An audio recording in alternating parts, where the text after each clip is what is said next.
Good evening, everyone. I'm Rohini Nair from ENB Legal. It's a Bombay-based firm. We have an office in Kochi as well, but I am the partner who takes after the corporate practice. I look after private equity VCDs. I primarily work with startups and the investors who look at investing in startups. The intent of this session was predominantly to understand how startups need to prepare themselves for a funding round. It's just not about reaching out to an investor and preparing a pitch deck and presenting how good your startup is, but it's also about preparing yourself in terms of valuation, in terms of term sheets, in terms of it's not just the check size, but also the terms, the conditions, the restrictions that come on to you as a founder. All of that you need to keep in mind because you don't want something to come biting you tomorrow in the longer run. So I I think after so many years I figured, that negotiating a deal is nothing but going on a date with somebody because you need to put your best self forward, but at the same time, before you actually sign off on the dotted lines and say I do, you need to read the fine print. So hence you need a legal counsel to tell you what is written in that piece of paper. In terms of deal structuring, right? Uh, it's you need to understand the objective with which you're approaching an investor. Are you reaching out firstly at what stage? Are you a seed round at the seed stage, at the series A, series B, series C? Because every deal at every stage is looked at very differently from a commercial perspective. Oh, thank you very much. Appreciate it.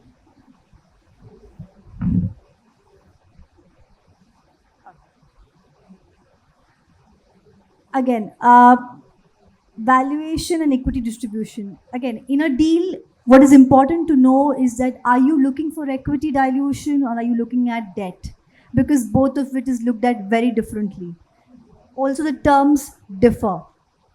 Again, in equity, are you looking at straight up equity shares that you want to issue, or are you looking at a CCPS? Are you looking at no CRPS, which is preference shares, compulsorily convertible, or an optionally convertible? Because an optionally convertible can also be considered as a debt instrument. Investment terms and conditions, ROFO, tag along, what is it that you're agreeing to is important. Diligence and risk management. I tell the startups very often that you need to be prepared to be funded. To be able to do that, you need to get your house in order, which means get your documents in place. Whatever filings that your CA does, your CS does, all of that needs to be kept in a folder. Create a virtual data drive from day one and keep that available for an investor to access whenever that they want access to it. Don't wait for the last minute when an investor reaches out to you with a checklist to say, okay, fine, now give me these documents. Because at that time, to collate those documents takes you a while and you lose out on time. So, when you look at a deal, the structuring environment depends at how the markets are operating. So there was a time when equity was everything. There was a brief phase in between where we saw more of debt deals, where we had investors subscribing to non-convertible debentures, taking, having pledge over founder shares. There was hypothecation of properties that took place as security. Now, in a transaction environment, if you see, business plan is very important. That's where a founder has a major role to play. Then the market conditions, how the market is looking at a particular sector in the industry, you accordingly make a pitch and try and look for funding. Then the preferred mode of finance, of course, depends on what the investor is comfortable with.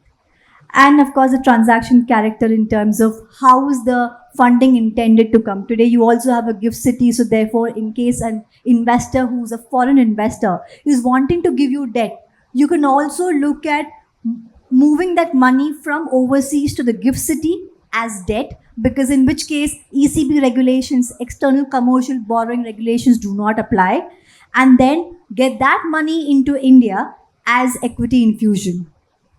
So there are various modes in which one can actually structure a deal. In terms of a regulatory framework, if you see any deal that you look at, you'll have these 5 statutes which are relevant and will be looked at. One is, of course, the Companies Act, then is foreign exchange regulation, which, of course, in case you're looking at a foreign investor, then FEMA will be relevant to you. If you're looking at debt, then ECB, external commercial borrowing regulations. Then is the Indian Contract Act, of course, because you have the shareholders agreement, share subscription agreements, founder employment agreement. All of that is governed by your Indian Contract Act. Then is the relevant stamp duty law. Now, depending on where your startup is registered, the Stamp Act will apply. For example, in case of Kerala, your Kerala Stamp Act will apply. Other sector-specific regulations, for example, if you are somebody running a startup which is heavy on manufacturing, then ESG compliances are relevant to you. Factory Act is relevant to you. You need to ensure that your licenses are in place. Now, in terms of authorities, regulators, you have the MCA, of course, where you have a company, it'll be registered with the relevant ROC. Then you have the DPIIT, of course, startups, then you have your DPIIT registration that you apply for. With that, you get a lot of benefits. I mean, offhand, I can think of is your collateral loans, you get better rates.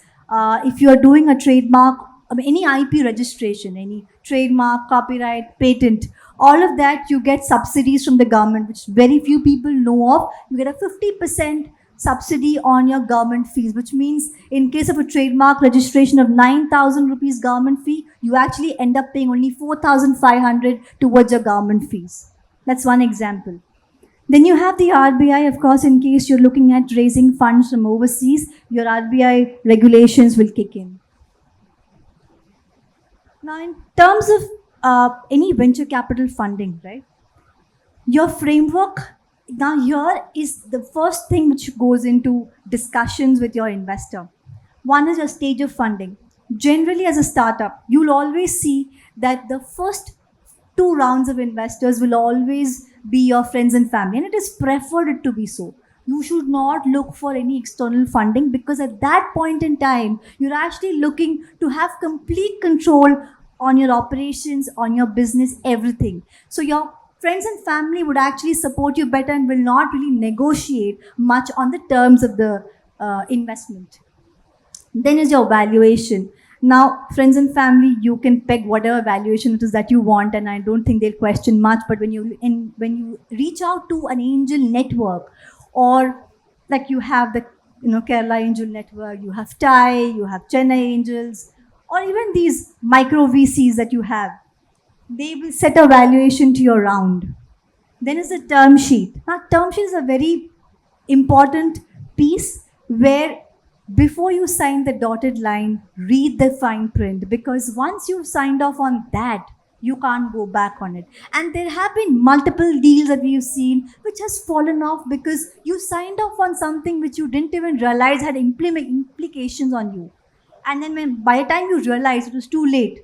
Either you agree to it or you call off the deal. Then is diligence. Now, diligence at your end as a founder would be to get your house in order, get all your compliances done, keep everything ready, because your investor will give you a checklist which you will have to probably give documents as per that checklist. Now, when I represent an investor, I have often seen that the documents are all over the place. The startup founder does not have anything with him, and it takes about a week or 2 just to collate those documents, which I think to my mind is not the right way to go. I think it's about time that things change, and I think I have seen a shift in that piece as well, where a startup founder is absolutely ready with all documents and to literally push the documents to the investor council just in the few days, which is great, I think. Then comes negotiation. Now, as a founder, you need to understand what is your obligation towards the investor. Accountability, transparency, yes. But until you reach a Series A or a Series B stage, Series A to be honest, you should ensure that the entire control and management stays with you. Give a board seat if you want to an investor, but ensure that you have majority on the board. You want to give reserve matters or affirmative vote matters or consent items, whatever you call it, veto rights that you call it. There are different connotations for the same thing. Give it, but ensure it is only pertaining to the critical aspects of your business and not your day-to-day operations. Your day-to-day operations control has to be with you as a founder. Then is investor rights. See, I would typically bifurcate investor rights into two parts always. And in fact, after this session, you perhaps should consider look at the term sheet and see if you can identify. There are only two set of rights of an investor. One is a management right, the other one is an economic right. Management right includes your board seat, your observer seat, your veto rights, agreeing or determining the FMV of a particular deal or appointing a statutory auditor, so on and so forth. But in case of an economic right, it is nothing but the liquidation preference. In case the company makes some kind of money, how should the distribution happen amongst all the investors is an LP, which is relevant and important to an investor. In case a founder sells the shares, the fact that they can tag along with the founder in that sale and make their money, that's important. That's an economic right. Management control, like I said, has to be with the founder. Non-compete, non-solicit is a very common provision to have. Just ensure that when you agree to it, if and when you leave, the obligation should not be for more than 12 months. Because you don't know how you are looking at your life trajectory after you leave the organization. So therefore, don't agree for a larger cooling off period, if I can call it. Information inspection right, again, very important, but again, give very basic rights. Your extensive information rights have to come in only at a Series A stage, not before that. In fact, to your angel investors, you should ensure you don't give too much information because there's a possibility that they may be investing in competing businesses you may not even be aware of. So you don't know how the information exchanges hands. You can't control that, but you can control what information you share with your angel investors. Then is the exit strategy. Very simply put, IPO, buyback, third-party sale, strategic sale, drag along, and a put call option. Very commonly seen. IPO in case of a startup takes a while. I mean, you take about 5 to 7 years just to reach that IPO, to be IPO ready, to be honest. Buyback again is regulated by Companies Act, so therefore, to give effect up to a buyback is very difficult under law. Third party sale is where you as a founder identify a buyer for your investor to exit. That's a third party sale. Strategic sale is, of course, in case your startup is doing well and you have a larger organization who's willing to buy you out. That's a strategic sale where you have 51% and above, that much of a stake that an investor is willing to actually acquire. Drag along, of course, is in case you don't manage to give your investor an exit and or there has been a default or an event of default, then the investor, the large investor, has the right to actually drag you into a sale and sell off the entire company. Well, a drag along sale is good to see in papers, but not really seen in practical life. Now, externalization. So if you see now, last few years, if you see, there has been a lot of structures in place where startups in India are actually flipping to the US and getting funding in the US or Europe, wherever it is their market. That's the process of externalization, where you set up a holding company there and then you have a step down subsidiary in India. Now, how is it good for the founder? One, of course, is that they get access to global capital. From an investor perspective, it is management of complex Indian regulations. I mean, very often investors say that Indian regulations are very complex, fairly so.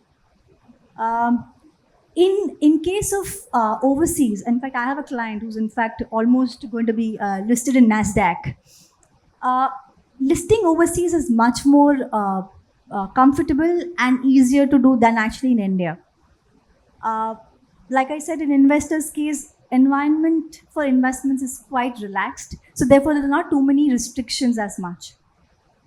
You have better infrastructure, government policies again. It's very true. You have a reduced transaction cost, which is very true. However, legal fees is very expensive overseas. Therefore, in India, if ever you have an investor, saying that the arbitration has to be as per SIAC, the Singapore International Arbitration Center, and the seat of arbitration is Singapore, please don't go for it because Singapore is very expensive. I mean, any other jurisdiction is very expensive. As much as possible, try and see that you agree to Indian regulations. Antiquated Indian regulations not in sync with reality, that's very true. Better business opportunities, I would say this is true, but not for all industries. So it really depends what sector you're looking at. Accordingly, this would be relevant. In case of, from an investor perspective, it is true that better enforceability of rights, yes, because if you see, in India, if I were to probably wanting to enforce a non-compete clause, my Indian constitution comes out and says, boss, you cannot take away a person's right to profession. So, and at that time, there are multiple judgments to the effect that I'm supposed to prove reasonableness in my ask. So, better enforceability, yes, it is true. Flexible exit options, again, that's very true from a practical standpoint. So, today, in my document, I will set out an entire process flow of how exit functions. But to be honest and fair with you, the way exit functions in India is more so by way of a third party sale or a strategic sale or an IPO. This is exactly how an externalization as a structure works. Now you have founder 1, 2, and 3 who set up an Indian company, all right, as on date. Now you have non-resident and resident investors who've invested already in the Indian company. Now in case this Indian company finds an opportunity overseas and says, and there are investors, for example, there is Y Combinator, there are some more I can't think of, but they actually expect you to set up an entity in their jurisdiction to be able to get funded. At that point in time, you set up a US company first. No, US company first. The Indian LLP, which constitutes of founder 1, 2, and 3, they set up the LLP. All right, the LLP is the 100% holding of the US company. And then the US company then sets up a new Indian entity whereby the entire business of the existing Indian company gets shifted to the new Indian company. Now, earlier, what used to happen is this Indian LLP was never in place. We used to have these 3 founders having somebody overseas gifting them shares of the US company. Then the ODI regulations got changed, whereby they said gifting is not possible unless it's a relative. Therefore, the Indian LLP piece came in, whereby 3 founders formed this LLP. They set up this US company. The US company then sets up a new Indian company, and then the Indian company's businesses move to the new Indian company. And all these investors get moved to the new Indian company. That is how you tend to then set up a US company where all your new investors, your global investors will come in. This has been a structure going on for almost a decade. Just that it gained more impetus in the last few years. Again, this is only relevant if you have investors overseas who are interested in your business. There are more global customers who are willing to give you business overseas. Investor versus company, I mean, it's always a tug of war. From a negotiation perspective, the key considerations for an investor, so if any of you are an angel investor like me, I invest very small ticket sizes, but yeah, for them, valuation is very critical. So they'll ensure that they get the best out of the deal. So that's one. Warranties and indemnities, again, the fact that as on date, you have everything in place. They'll take reps and warranties from you. They will take indemnities from you. Just ensure whenever you are giving any indemnity as a founder, your liability is capped to the extent of your holding in the company. Your personal assets should not get clubbed into anything. That's the whole idea of setting up an entity, right? Then is outcome of the diligence. So based on the diligence done on your company, there will be some conditionalities set out to say you have to complete these before the closing. Some of them you got to close after the closing. So condition precedent and condition subsequent. Then you have the board seat and the affirmative rights. Board seat, like I said, try and avoid if you can. Otherwise, when you have no option. But a board observer is a far better thing to really give to an investor. Why? Because a board observer, as a right, they can't really participate in the board meeting. They can just be present and observe what's happening in the meeting, but they can't really vote. And that, I think, as a founder, it's quite comforting. Consequence of a business failure, like I said some time back, an event of default. So there'll be multiple line items set out what all events could trigger a business failure, could trigger an event of default. Again, here as a founder, as a company, you need to safeguard yourself to ensure that it's crystallized properly. It should not be very open-ended. Exit price, like we discussed, is very important for an investor. So when I invest, the first thing I really want to know is what's my exit timeline, correct? Because I want my money back. As a company and a promoter, a couple of things that you should keep in mind. One is your lock-in and share transfer restrictions. As a founder, your shares will be locked in. You can't transfer it to anybody because, of course, you need to have skin in the game until the investor is present. But again, transfer restrictions. You are putting in your own money to run the business.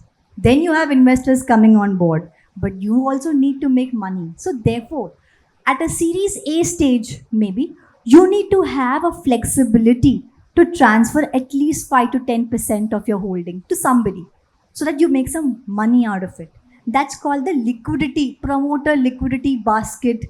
There are different terminologies to that, but liquidity basket is one of it.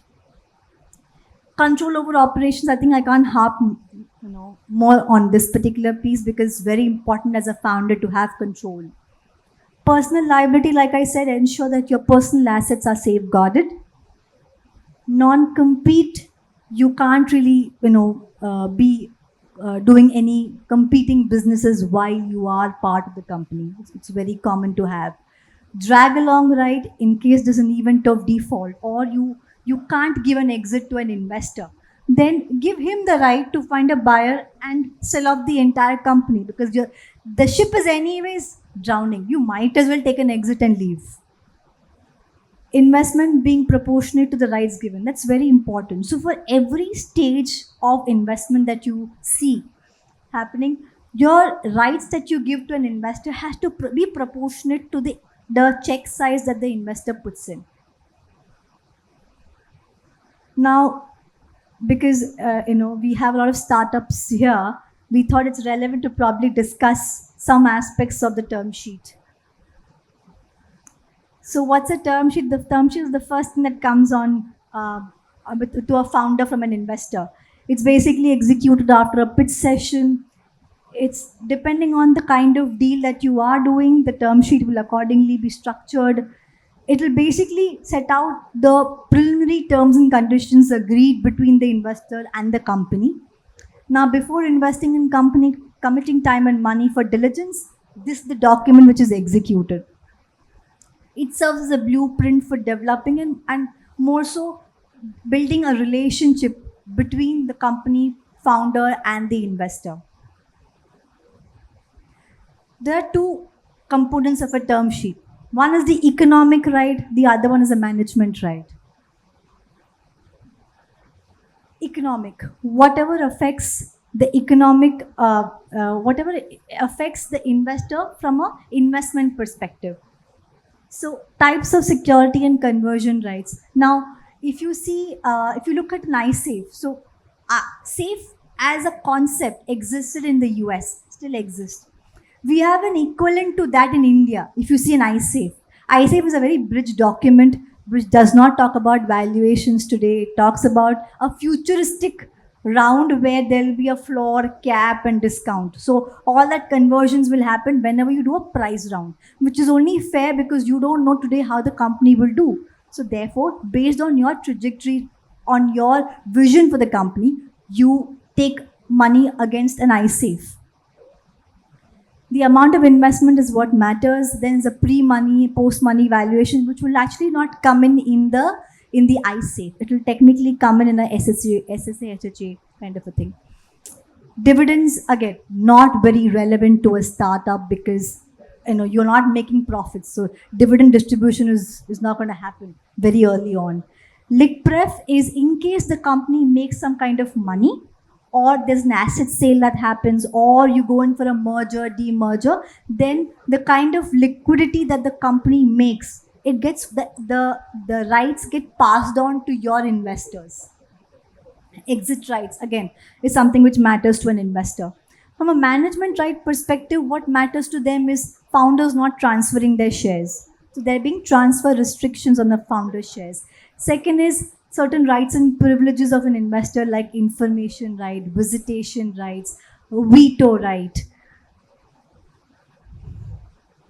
Again, something which you should probably keep in mind is get your ESOP pool in place very soon, because as and when you have a larger employee strength, you will have to remunerate them with some ESOPs.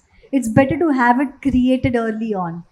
Also, for yourself as a promoter, you could think of setting up an MSOP, management stock option pool, such that if at all the company does very well, there's a clawback mechanism whereby you're able to get more equity and increase your stake. Just ensure one thing: until you reach a series B, C round, you have at least controlling stake in the company, which is about 51% and above.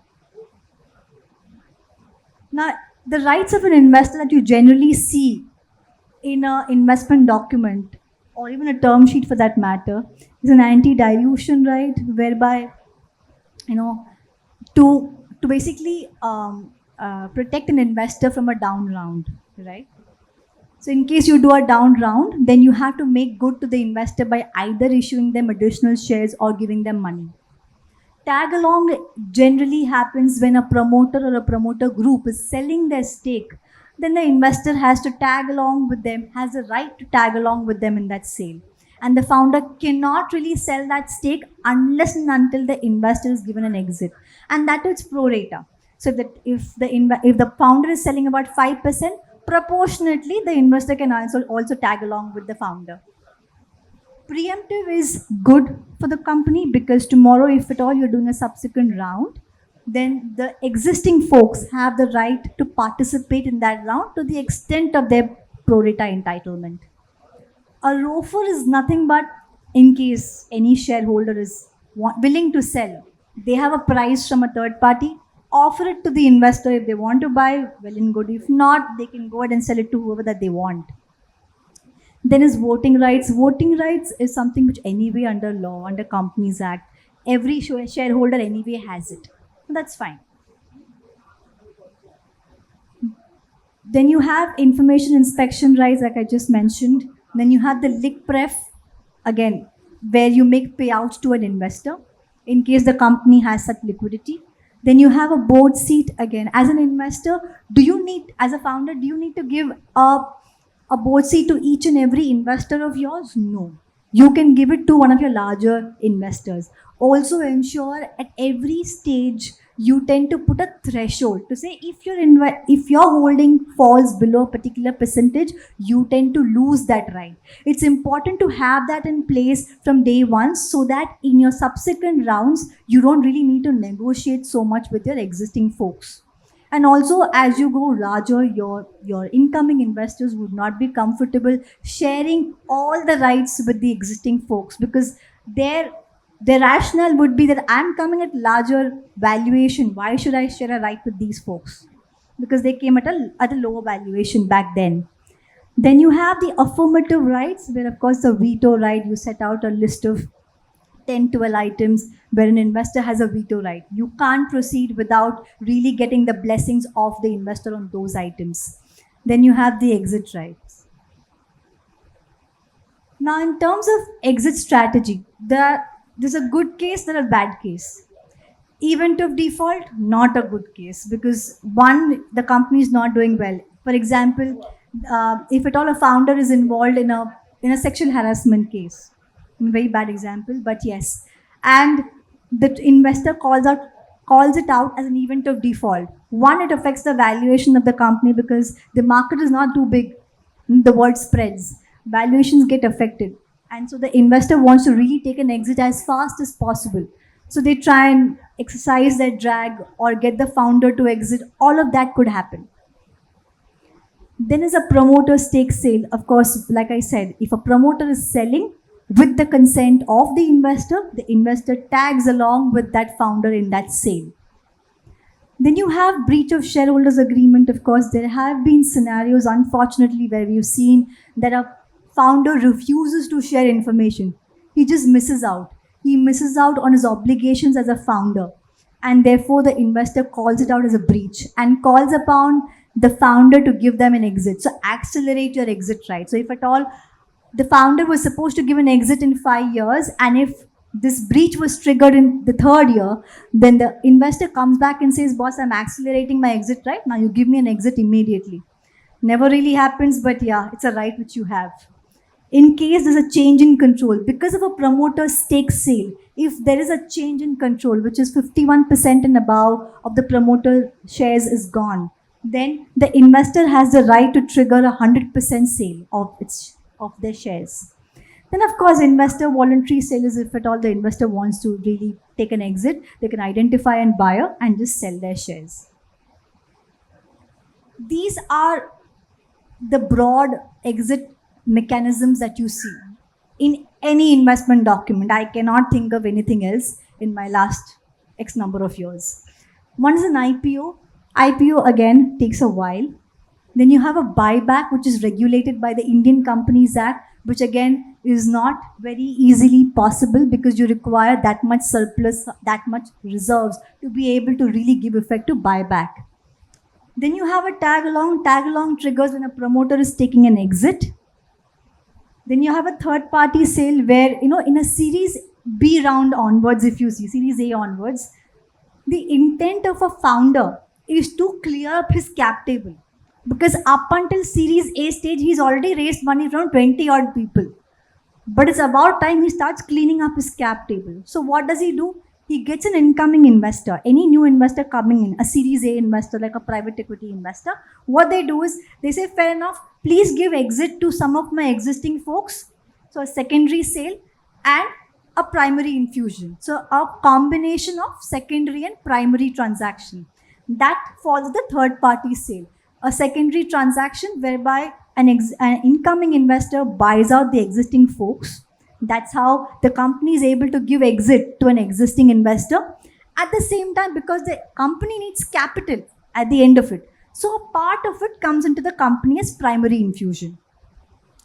Then, of course, is a drag along sale, which is not a very good scenario to see, but it happens, where company is not doing well, or you have a time frame of 7 years to give an exit to your investors. You couldn't manage.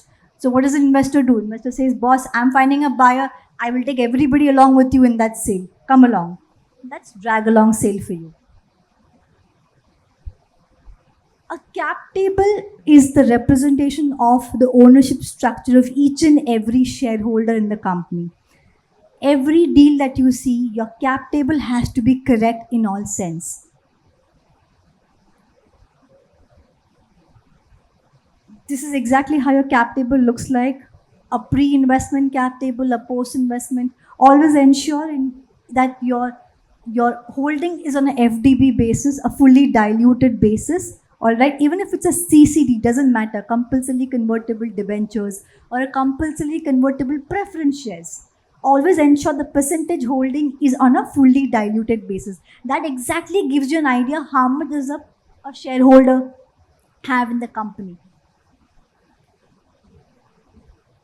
I think I'm done with my session, but there's a trivia, okay, for all of you. There was a company, if at all you guys watch news and all, keep a tab on what's happening in the market.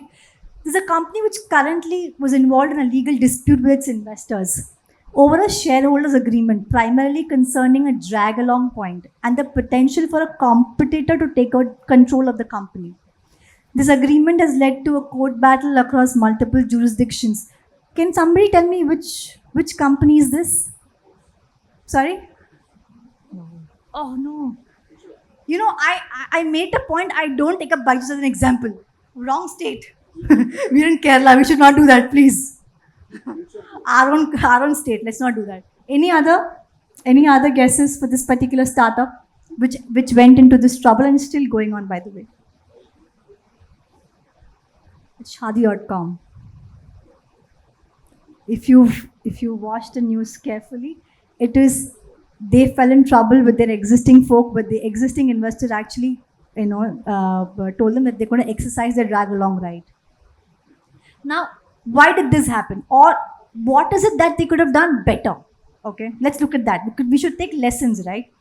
One is better negotiation on the specifics of drag along right. See, drag along right is a concept you will see in SHAs, but it has to be very well structured. And therefore, the trigger events for drag along right is very important. For instance, clear definition of thresholds for triggering these rights, including a right of first refusal. Fair enough, you want to trigger your drag along right, go ahead, do that. You want to drag me, but before you at least make an offer to me to buy you out. If I have that kind of capital, I'll buy you out. Ultimately, the investor wants an exit, right? I'll give it to them if I have that kind of capital. Then, of course, is jurisdiction. Like I said, as much as possible, Indian regulations to apply or Indian courts to have jurisdiction. Because there was no clarity in the jurisdiction clauses, we had this particular company has disputes and litigations all across the globe. Another one. In 2015, a dispute between a company and its investor centered around a disagreement over future direction of the company. So the investor had a different vision for the company. The company, of course, wanted to pivot, which is very common. I mean, pivot is a good thing if it's good for the company. But both of them had a disagreement. The company's in some different tangent, the investor in some other tangent. So what happens? Can you guess which company was this? I also didn't know of it until I actually read about it. Does anybody know? Anybody? This is, by the way, very commonly seen. Huh? It's housing.com. So, again, two things they could have done. One is clear communication and a more structured governance framework as to say who has the right to call the shots in terms of management, in terms of operations, because you know your business better. An investor would only give you a check. Again, if it's an investor like Kalpataru or a Pidilite, these are strategic investors. So they not only give you a check, but they also get involved in the operation. In case of Kalpataru, they actually become your customer and they cut a check. So there are different aspects to that. But if it's a financial investor, you need to ensure that you have complete control over your operations. Again, a more robust shareholders agreement could have probably, we could have prevented such misunderstanding. Thank you very much. That's my time. Thank you very much. Thank you for your time. Thank you for being a very patient audience.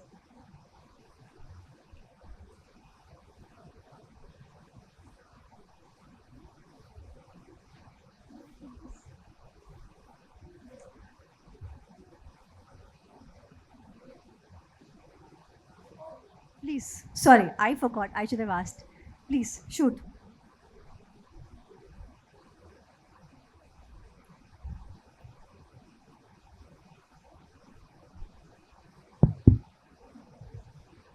Thank you. Great session.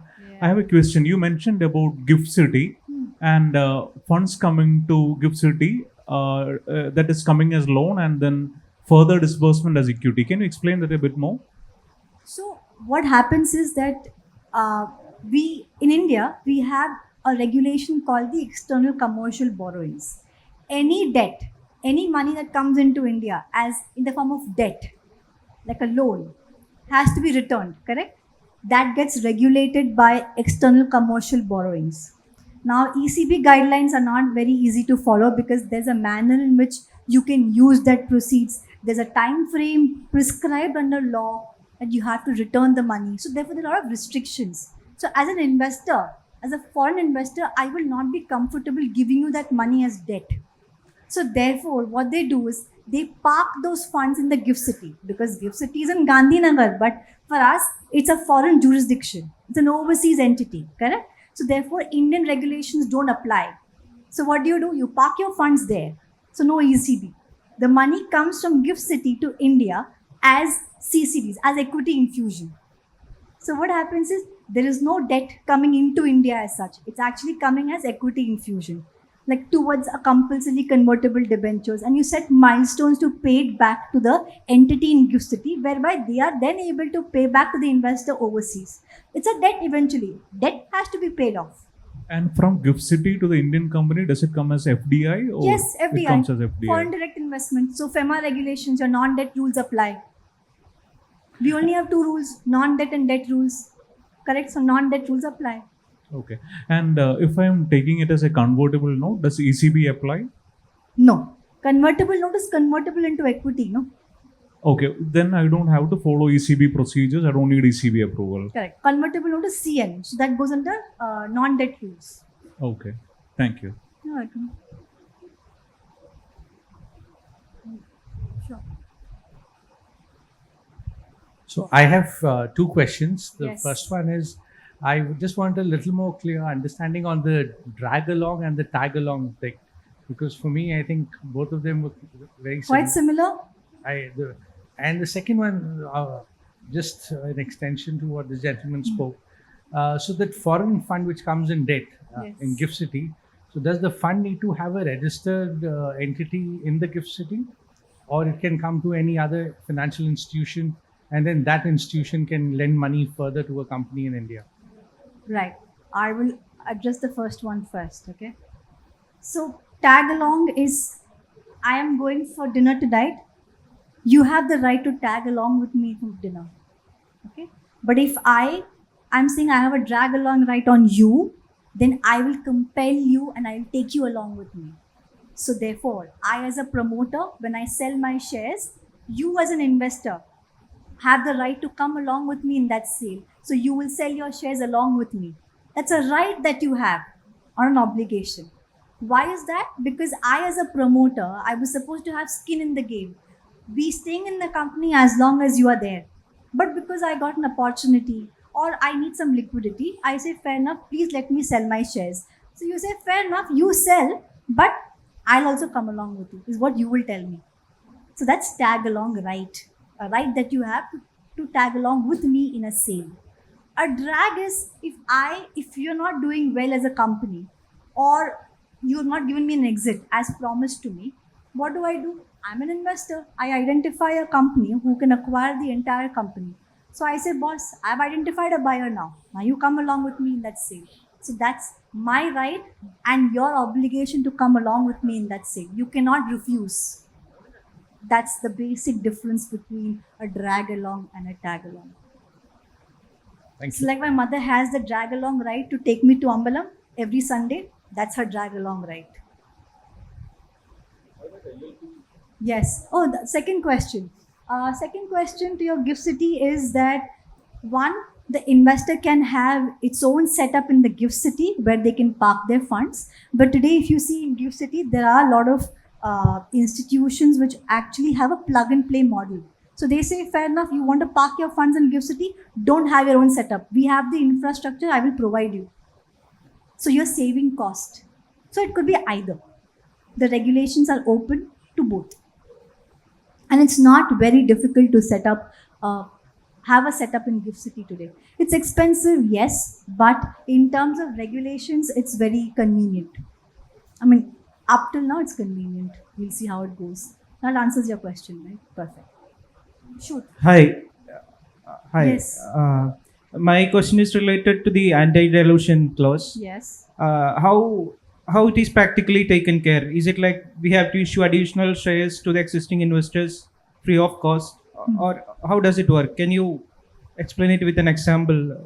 So typically what happens is that if you do a down round is when anti-dilution triggers. So for example, if yes. I've done a Series A at 200 crore valuation, but unfortunately company is not doing well, and then I go down to 150. That's when Okay. anti-dilution triggers, correct? Yes. There are two ways of looking at it. One is that yes, You issue new shares to the investor so that they are not diluted in that round at no cost. But the problem with no cost shares, it's not taxable friendly. So no investor That goes is for my that. second question. Correct. So Yeah. therefore, the conversion ratio gets adjusted. So where an investor was supposed to get one equity shares against one CCPS as per Yeah. the understanding, in that round, in that down round, the conversion ratio gets adjusted, which means against one CCPS, I will get more equity shares. At That's the time how- of conversion. At the time of conversion, I'll get more shares, which means my percentage will increase at that point in time. Nothing will change at the present round. At the present round, nothing will change. Only conversion ratio gets adjusted. That's all. That's how the tax part is tackled. Yes. Yeah. Thank you. You're welcome. Sorry? In that external company option, the US company, externalization, you told about an LLP structure. Yes. As a share. Why an LLP is required, or whether we can directly be the shareholder in the US company? You directly holding shares in the US company. Yeah, but you're suggesting the LLP structure. Yes. Why am I suggesting? Yeah. Because for you to invest overseas or setting up an entity overseas is very difficult. You cannot do it. It's a chicken and egg situation. You need to have an account there to be able to even incorporate an entity. You can't do that. Therefore, a LLP gets set up at the Indian level and then you set up an overseas entity. Thank you. Yes. Yeah, hi. Hi. Rohini, a quick question. This one's an instance where, let's say, one of the co-founder is not in India or not an Indian. Mm-hmm. So how do we ensure that he has a skin in the game? I mean, he's currently, let's say, a co-founder. He's with us with whatever percentage stake, Right. but we want to ensure that he is a party to all the transactions that we are doing and ensuring he's going to be there along with us for. You see, for long. skin in the game has different connotations. Two Fair of enough. it I can think offhand is one, of course, from a financial perspective, he keeps infusing money.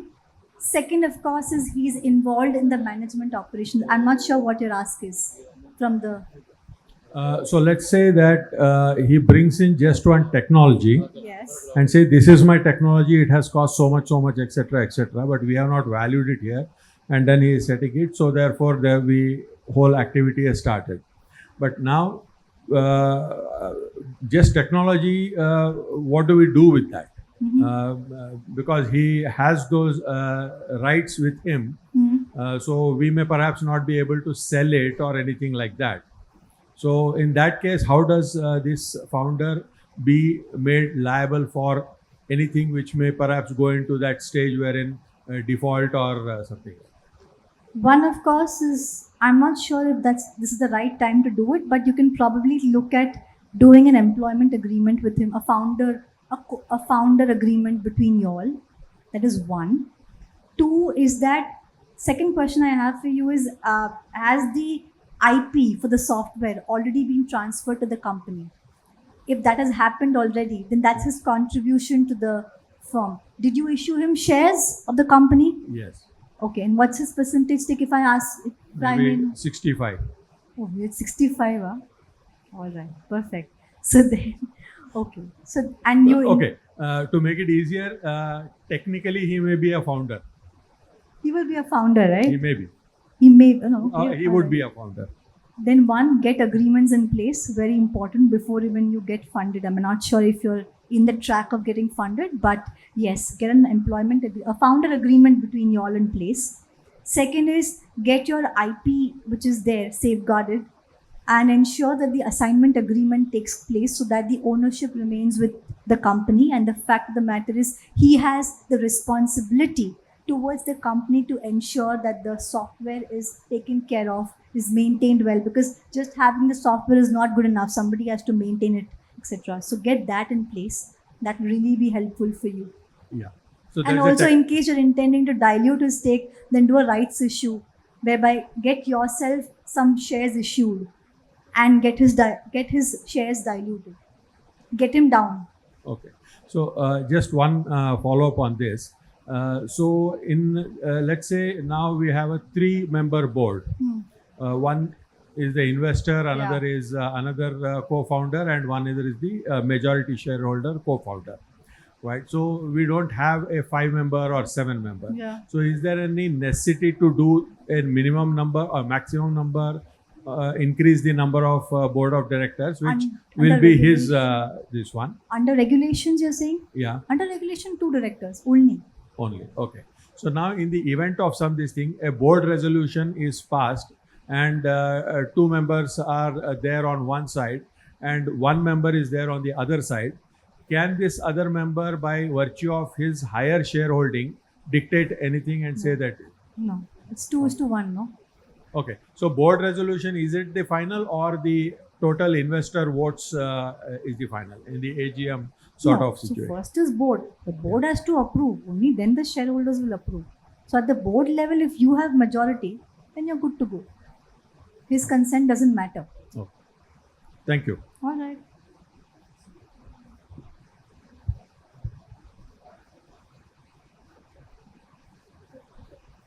I'll go back to the externalization Sure.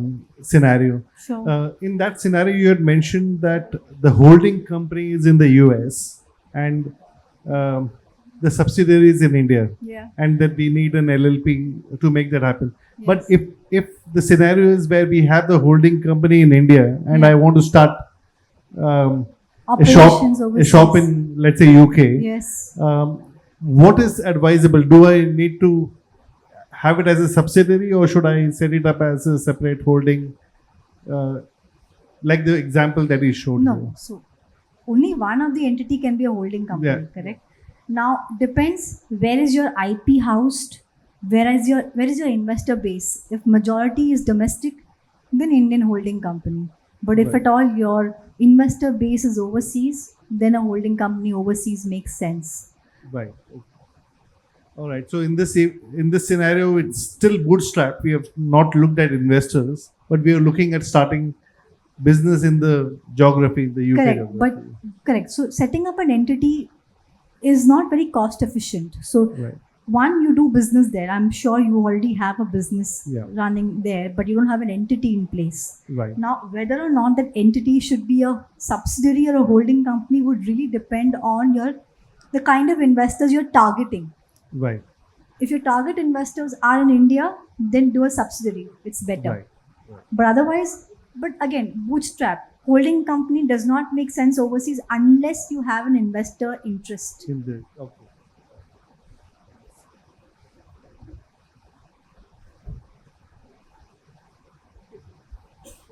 One related question. Would you recommend flipping if the investor base is overseas but the customer base is primarily in India? So there the problem I'll tell you is that you will have all your investment amounts coming in the US, right? Now the money has to flow down, no? Because your operations are here. But the collection also happens here. So how will the investors even get the kind of return at the holding level? So consolidation happens. So yes, it is possible, but again, you need to look at probably generating more revenue in that holding company also. The idea is that the Indian entity is merely a back-end operation thing. So you have a cost plus structure kind of an arrangement between the holding and the subsidiary. That's generally how it works. So other than the investor confidence, there is no other advantage for that structure, right? You get global visibility also, Okay, no? okay. Global Yeah. visibility you get, and there are better IP opportunities. So if you're a tech company, tech building company, then overseas is great opportunity for you. Okay. And you mentioned about fully diluted basis on the cap table. Yeah. See, if I'm issuing CCPS at a Yes. future valuation Yes. at a discount, Yes. how do I? No, in that case, your FDB will not be relevant. It literally get crystallized whenever you do a round where Okay. the floor, cap, and discount, all of that works. Okay. In that case, I won't be able to do an No, FDB. you cannot. Right? Oh, You cannot. yeah. Thank you. You're welcome. All right. Oh, How the voting happens in the, whether it is in board meeting or in general meeting, is Yes. it by show of hands or by the shareholding percentage? it's generally by way of shareholder. Basically, one shareholder, one vote. Generally, Okay. but again, in today's times, nobody really needs to have a meeting. It's usually a video conferencing which happens whereby people are all attending from their how do we various- decide it whether to go for a show of hand voting or shareholding percentage wise that voting? is basically from a Companies Act perspective you figure it out. So your articles have to set it out. So your charter documents have to set out how the voting will happen. Okay. So for specific purposes, specific type of voting is possible, or It's possible. Why Yeah. not? It's possible. So your regulations give you that kind of flexibility, but it's generally one shareholder, one vote. one shareholder, one vote. Yeah. Then there is no point in having a higher share value, right? I mean, No, share. that's exactly why you have a affirmative voting right, no? Okay. So a veto right. Okay. A veto right based on your percentage holding. And Okay. then you have a board meeting and then you have a shareholders meeting where you take consents. That's Okay. exactly why you have that. Okay. Okay. Thank you. You're welcome.